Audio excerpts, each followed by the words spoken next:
What role does mobile optimization play in SEO, and how can I enhance my mobile user experience? That's a great question. And the bottom line is the mobile experience is the only experience Google cares about. So your site could look great on desktop. It could be fast as hell and just provide everything you want. But Google's not really going to care about that. They care about the mobile interface, the mobile experience. More and more people are just finding people on mobile. As we look at our own clients in-house, we see sometimes upwards of 75% or more of folks that are coming to the site are coming from mobile. Google has a mobile first index. You are judged on your rankings based on your website and its mobile friendliness, mobile accessibility, mobile usability, all that stuff. So it is extremely important. Best thing for you to do to kind of improve that mobile experience is to make sure your site's fast as hell. That would be by making sure you're serving up the right size images. You don't want to take, a lot of folks, what they do before we get into different things with mobile, you have this big hero image at the top of a desktop page, right? Maybe it's like, 1,500 pixels wide and 750 pixels tall, big image, right? And a lot of people would take that exact same image, they just shrink it down to the size of a mobile device, but it's still that same dimension. But they would just say, show it in a space that's, 150 by 75, right? Or 300 by 150. But they're still loading that same 1.5 megabyte or 2 megabyte picture. No good. So you want to get the right size pictures for mobile that are different than the ones that are for desktop, and you load those up. You want to make sure that you have some kind of either caching tool. We like WP Rocket in-house. There's a few of the other ones out there. These can help compress images. They can help minify your JavaScript and CSS files so that they remove extra or extraneous spaces to make them load faster. There are other tools out there that can remove unused CSS from files, so the files that are not CSS parts that are not in use can be removed or stripped out.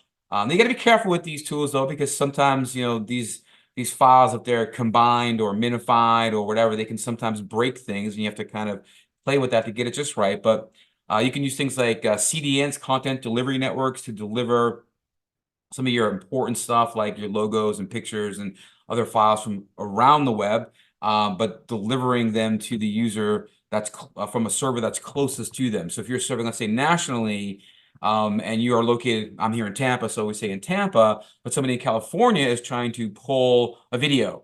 Well, that video could be stored in what's called a content delivery network and be stored on servers across the country. And they could then have a video that's being pulled from, let's say, San Francisco rather than from Tampa. So they would get that information quicker.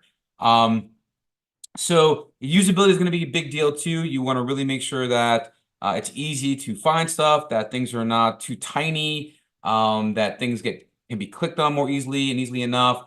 Speed is there. Ways to check on that would be things like GTmetrix is a great little tool you can go to.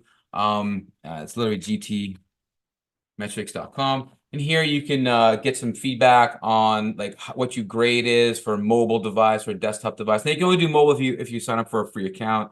You can do a mobile device, but you want to make sure your site is fast. You want to make sure that your performance and structure are good. You want to make sure your speed is good. You want to make sure it's easy for people to navigate, find what they're looking for. You want to make sure your menu is easy to access and easy to navigate and get around. So yeah, I mean, mobile is what you should be focusing on.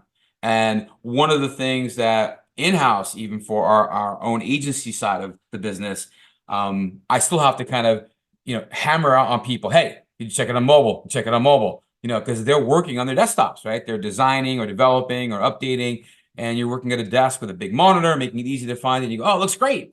But then you hit the mobile device, you're like, whoa, this does not look very good on mobile device. And guess what?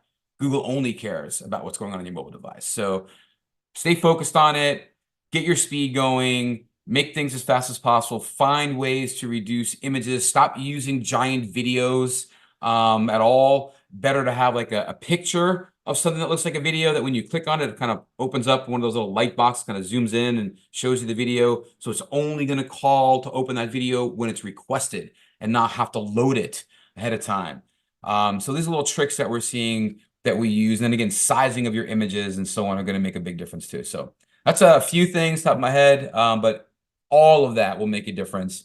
And then there are mobile testing tools that you can look out there to see how mobile friendly your site is. You can also, and I don't always recommend doing it, but you could just go, if you're using Chrome, hit the inspect button, and then there's a little button right here that looks like a little desktop and a mobile device, and it'll switch between mobile and desktop view. So you can kind of get a look at what your site will look like from a mobile perspective. However, I want to be really clear, it's never 100%. So even though this looks really good, pick up your phone, take a look, see what's going on. There's other tools out there as well that you can use that you can also get a look at how your site would look on various mobile devices and types, whether it's an iPhone, a Samsung, a Motorola, an Android device, some other, strange devices, a lot of them that you can look at that can say, what does it look like from a screen perspective, screenshot.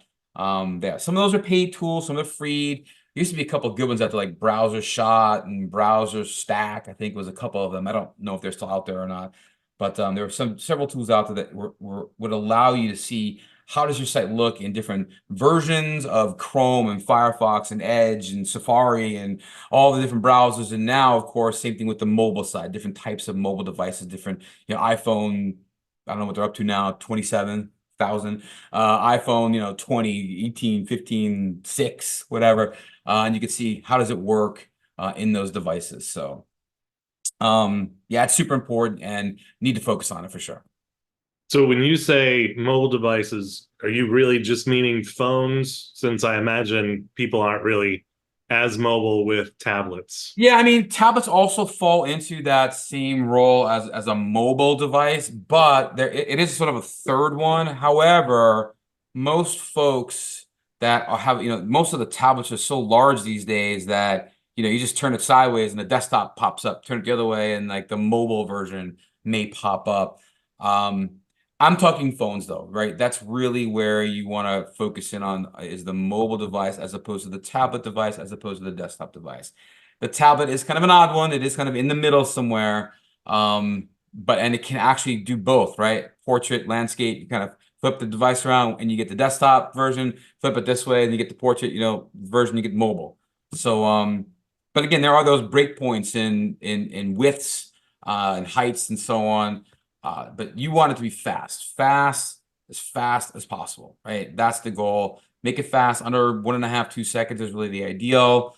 Get it where you want it, and you'll be in a much better position in Google for getting better rankings too. Because it's about the user experience, right? If you've ever been to a website that's slow to load or taken a while to load, it frustrates you, right? And if you go to another page and it's slow to load and you're waiting around, it frustrates you. And more often than not, if you're waiting around 2 or 3 pages, you're like, screw this, I'm out. And you go somewhere else. Like, it's not worth it.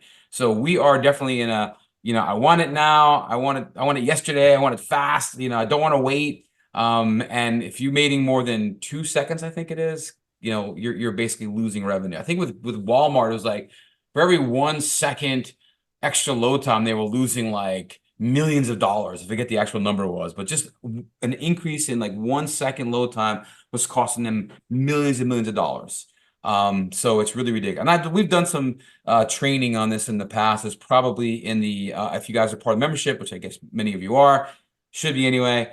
If you're not, check it out. But in the membership, we do have a thing about speed, how to increase speed, what you can do. And a lot of it's covered in that module. So I'll go check out the speed module. We really talk about ways to increase your speed, and it's really kind of focused on mobile, but it will help in desktop too.